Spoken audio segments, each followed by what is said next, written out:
My name's Stuart Boyle. Um, I am a dyslexic with anxiety and PTSD, along with some physical disabilities that I incurred later in life. Um, my youth was when I was diagnosed with dyslexia, although the anxiety and the PTSD came along in life as my peers were kind of picking on me. I was subject to a lot of bullying as a child. Um, in my generation, when you were diagnosed with dyslexia, you were taken out of the classroom and you were taken to special class. And that with small children, when you make subgroups, is just a bad idea. We've learned that in education in the recent years, decades or whatever, that you shouldn't do that because that basically allows the larger groups to target the smaller groups and pick on them. And I certainly was subject to that as a youth, where I spent a lot of my time trying to figure out how to stay away from my peers and identify when someone was focusing on me. It tuned me to um, recognizing behavior and bad behaviors in others, so that I figured out how to stay away from adverse situations. I was about in third grade.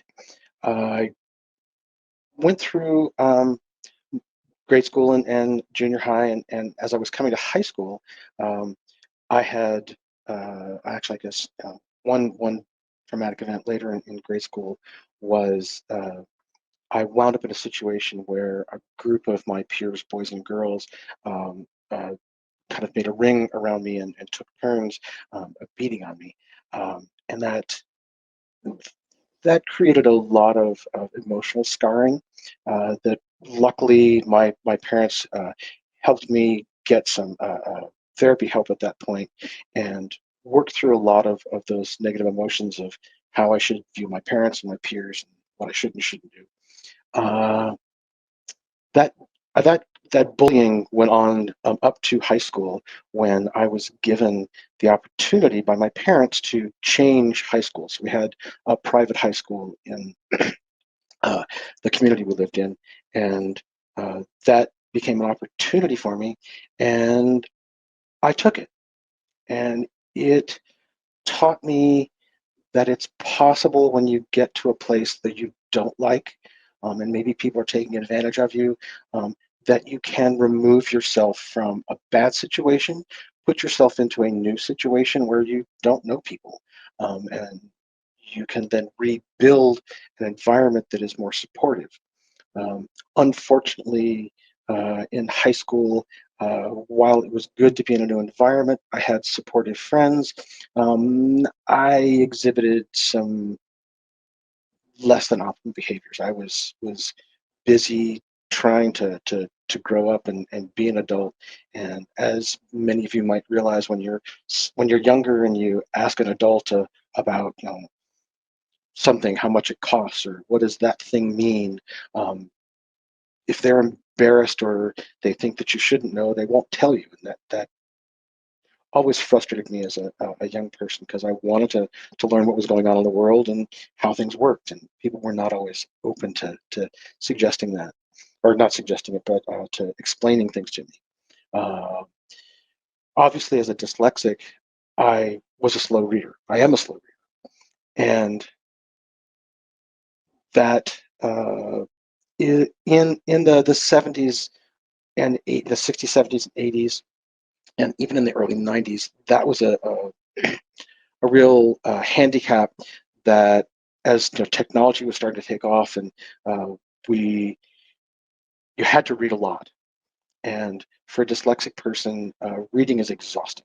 I mean, it utilizes more of our brain than it does for a neurotypical person. And that in itself, you can read for short stints and then you get tired and you might take a nap or something and it just doesn't work out very well.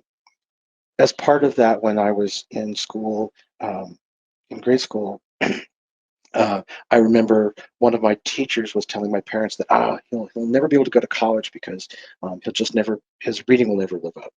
And one of the one of the ways to get me to get something done is to tell me that you don't think I can do something or that I'm not smart enough to do something, and I will just bust my can to prove you wrong. It's some might consider it a character flaw because I can see cocky at times trying to learn something or catch on to things.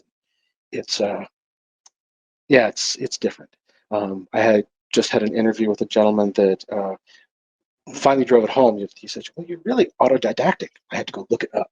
Um, and yes, I am autodidactic. If I find something very interesting, I will strive to learn it. I'll read or listen to whatever I can and just immerse myself in the subject matter.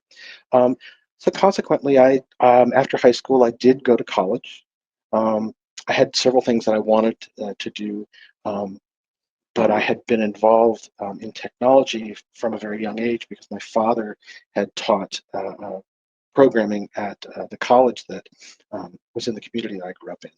And so I hit university and thought, well, I could be a forest ranger, but all the forest rangers I know are in grocery stores bagging groceries. That's a really hard industry to penetrate into, but there's this technology thing.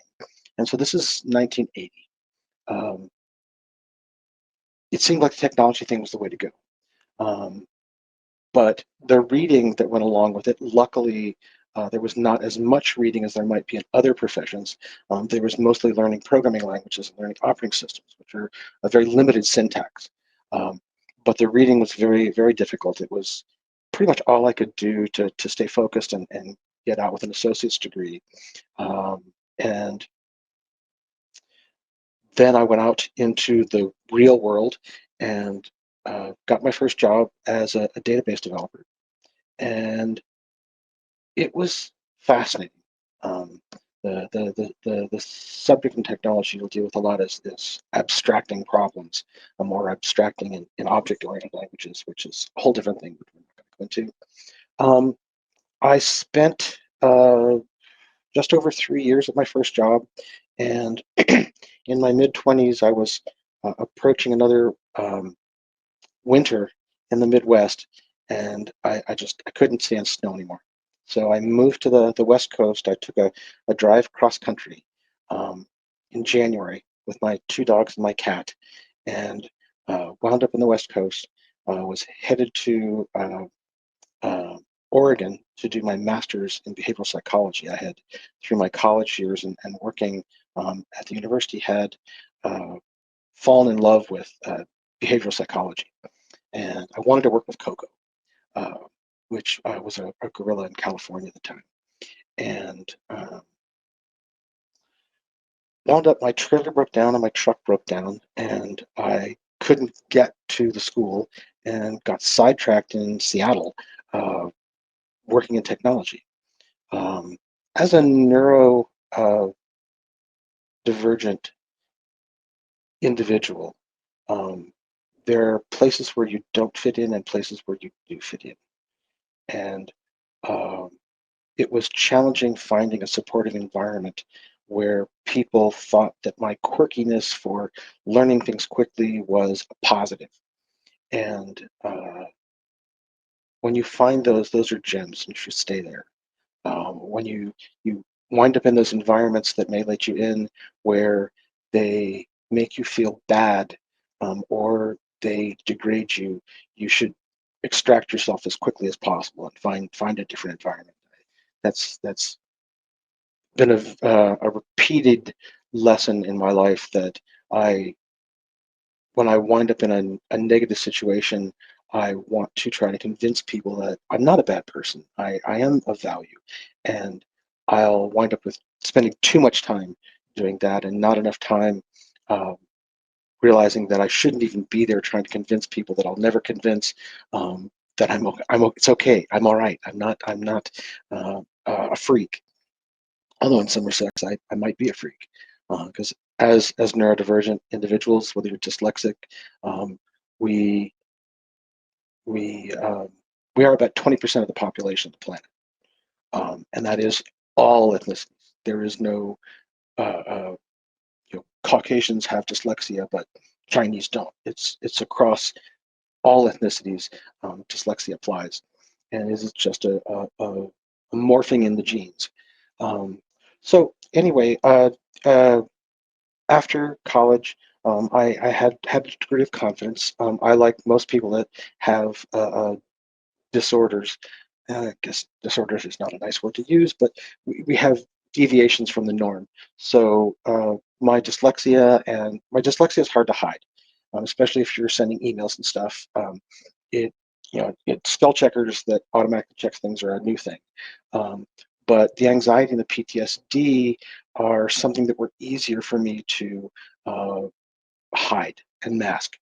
Um, and while it's not desirable to mask, it just sometimes we fall into it because it's just easier to mask than it is to try to explain to somebody, well, I have an anxiety disorder that came about over many years where I had some traumas as a child and I was abused sexually as a teenager, and I was subject to a lot of bullying in my youth, and that just basically made me anxious. And you can try all you want, but can only you can't just say, oh well, just don't be nervous, don't be anxious. That just doesn't. That's a fallacy. Uh, Best I can and do and recommend is figure out what triggers you and try to avoid those triggering mechanisms, or work with a therapist to kind of desensitize those triggerings. Uh, you will get triggered, and I get triggered in job interviews. Um, they're just a very intimidating thing to me, and I never know it till it's happened, and then I disassociate, and it's just strange because I'll sound like a babbling idiot at that point.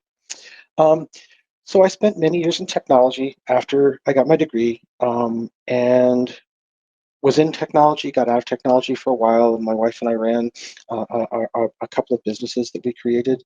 And then in 2006, I was in an auto accident where I hurt my primary hand and was no longer really able to do physical things with it. So I decided to go back to technology.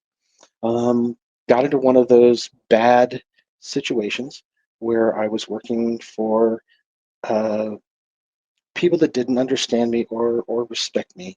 And at the time I went started the company, I was working for a manager that he just literally hated me.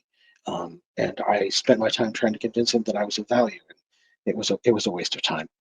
Um, and I stuck in that hole for 6 years until they laid me off. And when they laid me off, I decided, this is my early 50s. I decided that I wanted to go back to school. And the thing that I was always interested in was business and making businesses more efficient and more profitable.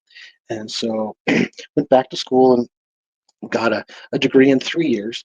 But the difference between being in college in 1980 and being in college in the 2000s was now there's all these access services support. So as a dyslexic person, my books and my literature for classes is now recorded, and I can listen to it, which is a primary learning mode for me is listening to things.